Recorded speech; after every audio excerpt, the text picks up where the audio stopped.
Bonjour tout le monde, cette semaine, les super tutos, on va parler d'une application qui s'appelle Trello, T-R-E-2-L-O. Pour ça, on va aller directement voir Benoît. Dis-nous ce que c'est Trello. Trello, c'est un outil très populaire qui est entièrement gratuit, on peut quasiment tout faire avec pour la gestion de projet, la gestion de tâches. Puis c'est un outil qui a été racheté par Atlassian en 2017 et vous allez voir, on va découvrir ça ensemble aujourd'hui. Et maintenant, donne-nous des cas d'utilisation exacts de Trello. Alors, comme je l'ai dit, Trello peut vraiment servir pour quasiment tout ce qu'on veut. À la base, c'est quand même pour la gestion de projet, donc c'est basé sur le concept du Kanban. Donc on a des tâches, on commence à faire, terminer, puis on se trouve dans un projet. Mais on peut l'utiliser comme CRM pour gérer le suivi de son client. On peut l'utiliser pour la gestion de stock, on peut l'utiliser pour pas mal de choses. Pour du ticketing justement, pour le suivi service après-vente. On peut l'utiliser comme calendrier éditorial, comme brainstorming pour des équipes qui sont réparties sur différents lieux au niveau du monde. Et puis bien sûr, on peut aussi utiliser pour du onboarding quand on est dans une entreprise au niveau des RH par exemple, pour accueillir de nouveaux collaborateurs. Il y a pas mal de choses. Puis là, on va juste montrer une page sur Trello qui vous donne des exemples que vous pouvez parcourir si vous voulez. Puis le lien sera dans la description. On peut voir qu'il y a effectivement plein de choses, que ce soit niveau privé, professionnel, pour le business. Typiquement là, on peut prendre pour le marketing, il y a des exemples, voilà, session de brainstorming, calendrier tutoriel. On peut cliquer dedans pour voir un exemple de tableau. Et puis après... donner des idées. Donc ça, vous verrez, il y a le lien en description, vous pourrez les parcourir. Mais il y a quand même une question que je me pose, est-ce que c'est simple d'utilisation? Mais bien sûr, c'est aussi simple que de coller des post-it sur un papier. Mais après, voilà, il y a des spécificités qu'on doit quand même apprendre.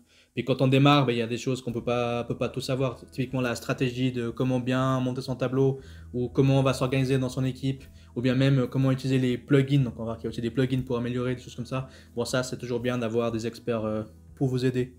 Et c'est pour ça que nous, on aime bien cet outil, qu'on donne des formations pour ça. Je vous montre tout ça, on y va. Voilà, on se trouve dans un tableau Trello qui contient plusieurs listes, donc des colonnes, et donc chaque liste des cartes. Alors après, pour créer une carte, il y a rien de plus simple. On clique sur ajouter une liste. On met par exemple ici tuto YouTube. Et hop, ça crée la liste. Après, pour une carte, la même chose. Et après, donc vous cliquez sur une des cartes. Elle va s'ouvrir à l'écran. Vous avez toujours une description, donc là on peut mettre par exemple vidéo numéro 1, etc.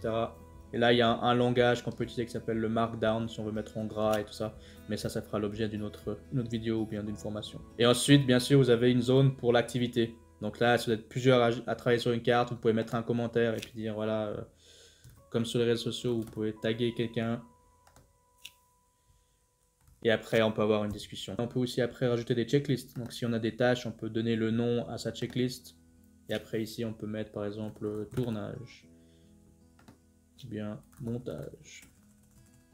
L'avantage, c'est qu'après, on peut cocher les tâches quand c'est terminé pour voir l'avancement de ce qui se passe sur ce projet. On a aussi donc la possibilité de rajouter des pièces jointes. Donc on peut rajouter un PDF, une image, ou alors mettre une date limite pour qu'on ait un rappel sur la tâche. Donc rien de plus simple, on clique dessus, on choisit une date, on choisit une heure, on enregistre, et voilà, on a donc la date qui est mise pour la carte. Waouh, ça a l'air simple ton truc Benoît, mais c'est tout ce qu'on peut faire avec? Oui, bien sûr, il y a plein de plugins qui existent. Ceux qui sont développés par Trello, je vous les conseille vivement. Au moins, on est sûr qu'ils marchent bien et puis il n'y a pas besoin d'avoir des comptes à l'extérieur. Installez et testez-les. Vous allez voir, c'est juste génial. Vous pouvez par exemple créer un calendrier pour voir vos dates d'échéance. Vous pouvez voter à plusieurs sur des cartes, il y a plein de choses. Donc, les plugins ou les power-up, on peut en rajouter.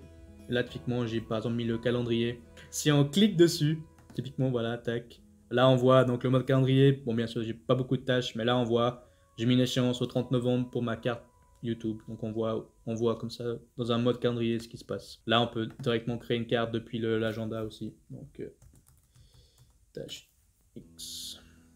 Et hop. Et voilà, ça a rajouté donc une tâche ici avec une échéance. Si je reviens en mode normal, on va voir que ma carte a été créée aussi. Et puis là, on voit qu'elle est en orange vu qu'elle se rapproche ou bien qu'elle est urgente. Et pareil qu'il y a une fonction Butler. C'est quoi cela? Butler, c'est l'IA, donc l'intelligence artificielle de Trello.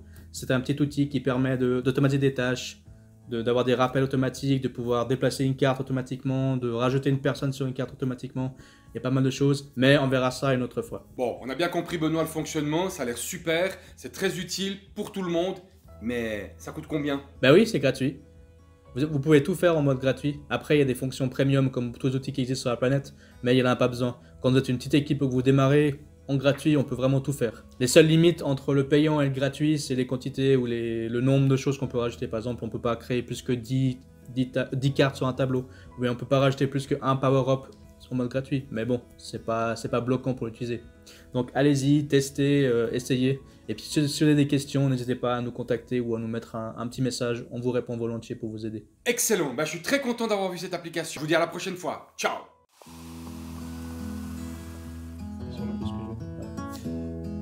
Non, la caméra là. Ouais. Pas moi.